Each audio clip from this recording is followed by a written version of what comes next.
여러분 잠깐! 영상 시청하시기 전에 구독과 좋아요 부탁드립니다. 알림 설정까지 잊지 마세요. 그럼 재밌게 시청하세요.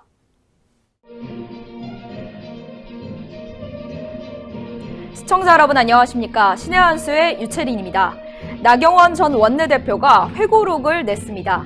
의정활동을 하는 과정에서 소외, 원내대표 시절에 겪었던 일화 등을 이 책 속에 담아냈다고 하는데요. 어떤 이야기가 담겼을까요? 이 자세한 내용 우동균 기자가 전하겠습니다. 안녕하십니까? 안녕하십니까? 네, 나경원 전 원내대표의 이 책 어떤 내용이 담겼나요?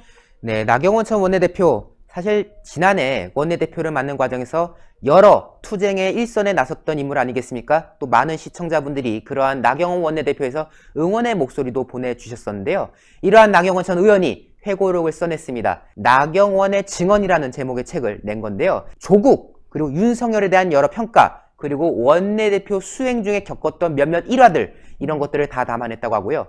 또 지금의 국민의힘 지도부에 대해서도 쓴소리를 아끼지 않았다고 합니다. 일단 조국 이야기를 먼저 짚어야 됩니다. 네. 여러분도 아시겠지만은 나경원 원내대표 그리고 조국 그리고 원희룡 제주지사 다 같은 서울대 법대 82학번 동기입니다. 학생 시절의 조국 그리고 지금의 조국을 비교합니다. 청년 조국은 운동권으로 분류된 애도 아니었다. 그 지명도 면에서는 우리 같은 동기였던 원희룡에 비할 바도 못됐다. 그 별거 아니었던 앤데 라고 이제 기억을 하는 거죠. 네. 그 당시에 조국 별명이 입 큰 개구리였다. 그리고 뭐 그냥 천진난만한 그냥 그런 캐릭터의 아이였는데 걔가 참 특이했어.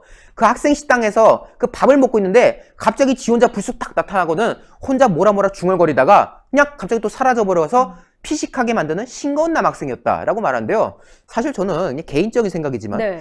이걸 그냥 싱거운 남학생이라고 좋게 써준 것 같은데 소름 끼친 거 아닙니까 사실은? 학식 먹고 있는데 갑자기 툭 튀어나와서 혼자 그냥 뭐라가 못 알아들을 소리 떠들다가 갑자기 사라져버린다? 좀 이상한데요? 저는 오히려 이상한 것 같아요. 약간 조금 나경원 원내대표가 싱거운 남학생이었다고 말은 하지만 은근히 약간 조금 카운터 펀치를 날린 건 아닌가라는 생각이 좀 들고 있고요. 네. 그런데 이렇게 천진난만하고 파이팅 넘친다 싶었던 애가 이런 애일 줄을 몰랐다. 조국 한 사람 때문에 온 나라가 두 패로 갈려서 대치한 것도 기가 막힐 뿐더러 오랫동안 대학을 함께 다니면서 그냥 나이스한 아이다 라고 정도만 생각했던 사람들 입장에서는 뒤늦게 까발려진 그의 민낯에 안타까움을 금치 못했다. 그 조국이 어떤 사람이었습니까? 좌파계에서 정의의 화신처럼 불렸지 않습니까? 트위터 같은 데다 글 열심히 쓰면서 세상 정의로운 척, 세상 바른 척 했던 사람인데 네. 까고 보니까 자녀 입시 비리, 사모펀드 의혹 등등등 해가지고 아주 부정은 다 했던 사람이라는 의혹이 짙었던 거 아닙니까? 그런 조국에 대해서 많은 이들이 안타까움을 금치 못했다, 실망했다라고 평가를 합니다. 그러면서 윤석열 검찰총장에 대한 평가도 내리는데요. 네. 같은 시기에 대학을 다녔고 또 대학원도 다녔고 또 비슷한 시기에 고시 공부를 했던 걸로 안다. 내가 기억했던 선배 윤석열, 검사 윤석열은 말 그대로 법대로 하는 검사였다라고 평가를 합니다.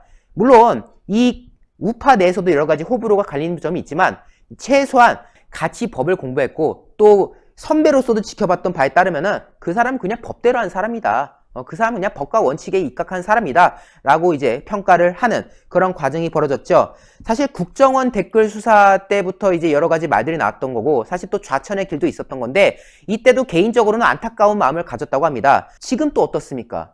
조국 수사하고 여러 가지 정권에 대해서 진실을 밝히는 과정에 대해서 이제는 지들이 뽑아놓고 지들이 욕을 한 상황이지 않습니까? 네. 정치 논리에서 휘둘리고 있는 윤석열 검찰총장이 안타깝다는 취지의 발언을 나경원 원내대표가 책 속에 담아냈던 것이죠. 자, 그런데요. 이제 흥미로운 대목들이 이제 또 나오기 시작합니다. 지금 이 패스트트랙 충돌과 관련해서 우리 국민들은 긍정적인 평가를 내려주고 있지 않습니까? 네. 그때 투쟁 잘했다. 국민들에게 이 악법들의 실태를 알려준 역할을 했다. 때문에 그 당시에 저희 신의 한 수가 현장에서 중계를 했고 또 많은 분들이 호응을 했던 사안인데 지금 이 국민의힘이 약간 좌클릭을 하려는 과정에서 마치 저게 잘못된 것이었던 것처럼 호도하는 사람들이 있습니다.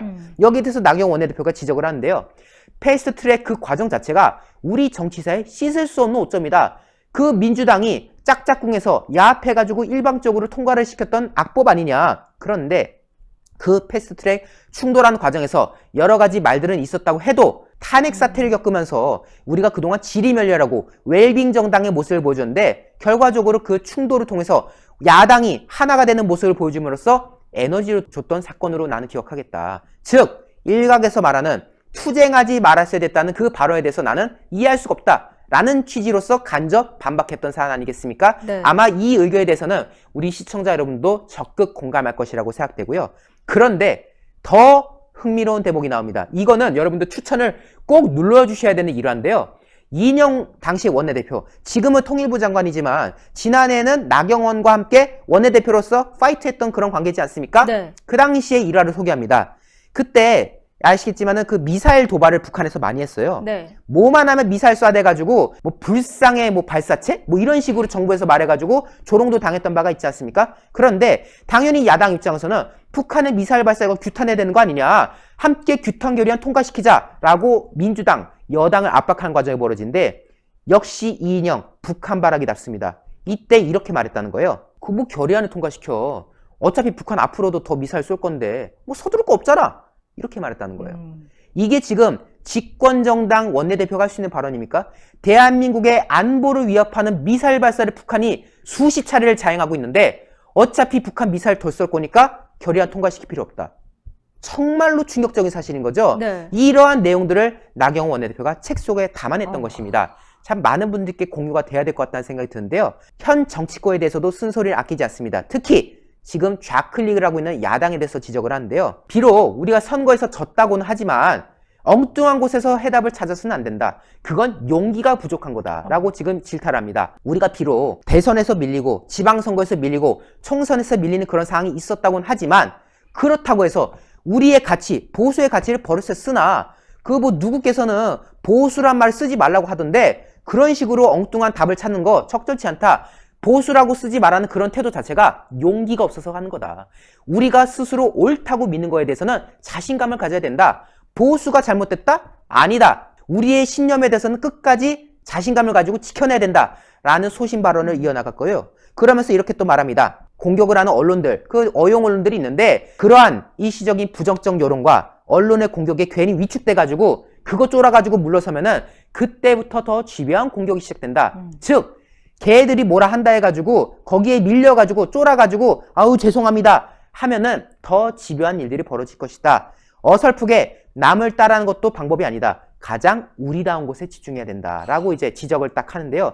지금 김종인 비대위원장 같은 사람들이 뭐 하고 있습니까? 뭐 이명박 박근혜에 대해서 뭐 사죄를 하겠다 뭐 이런 말하고 있지 않습니까? 그런 거 하지 말라는 거죠. 그런 거 한다고 해서 언론들이 좋게 써줄 것 같아? 아니 오히려 그 사과를 빌미로 더 큰 공격을 가할 것이다. 뭐 이런 취지의 메시지 아니겠습니까? 어쨌든 이러한 나경원 원내대표의 메시지에 대해서 많은 시청자분들이 공감을 할 것 같습니다. 외부로 많이 공유될 수 있도록 회색, 하얀색 엄지를 까맣게 추천 버튼 잊지 말아 주십시오. 네, 오늘 보도 고맙습니다. 네, 굉장히 흥미로운 이야기들이 많이 담겨 있죠. 자, 더욱더 많은 이야기, 자세한 이야기 궁금하시다면 책 속에서 만나보시길 바랍니다. 오늘도 영상 시청하시고 아직 구독 안 하신 분들 빨간색 구독 버튼 구독 중으로 저희 신의 한 수 구독자가 되어주세요. 그리고 이 영상 외부로 많이 알려질 수 있도록 회색 엄지 까맣게 추천 버튼 꼭 잊지 말아주시고요. 네, 저희 신의 한 수 앞광고 시간 가지겠습니다. 바로 오늘 소개해드릴 제품은 구전 탈모 증상 완화 샴푸인데요. 자, 샴푸 많은 분들이 좋다, 딱 두피가 간지럽지 않다 이런 좋은 후기들을 쭉쭉 올려주시고 계신데요. 자, 아직 안 써보신 분들을 위해서 꼭 추천을 드리고 싶은 제품입니다. 구전 탈모 증상 완화 샴푸, 비오틴, 탈모에 굉장히 좋다고 알려진 성분인데 평강의 오랜 노하우를 담은 한방 특허 성분과 비오틴 성분을 응축해서 여기 가득 담았다고 하니까요. 구전 탈모 증상 완화 샴푸 한번 믿고 써보시길 바랍니다. 탈모 샴푸 쓰시면 너무 뻑뻑하시다고요. 그래서 저희는 트리트먼트까지 같이 드립니다. 트리트먼트에도 똑같이 좋은 성분 가득 들어가 있는데요. 여기에 추가로 윤기를 가득 흐르게 해주는 동백꽃 추출물과 동백씨 오일을 담았습니다. 샴푸 쓰시고 트리트먼트 같이 쓰시면은 자, 두피도 잡고 모발 건강도 윤기나게 이렇게 잡으실 수 있으실 겁니다. 구성은 샴푸 2개, 트리트먼트 1개, 총 3개로 나갑니다. 500ml, 굉장히 많은 양입니다. 가족분들과 함께 쓰셔도 충분합니다. 자, 가격 궁금하시죠? 단독 특가로 69,900원에 진행이 되는데요. 정가 135,000원인데 저희 신의 한 수에서만 만나보실 수 있는 가격이라는 거 69,900원입니다. 010-9976-4169로 문자로 주문 넣어주시면 친절하게 답변 드릴 겁니다. 010-9976-4169입니다. 네, 그럼 오늘도 시청해주신 여러분 고맙습니다. 고맙습니다.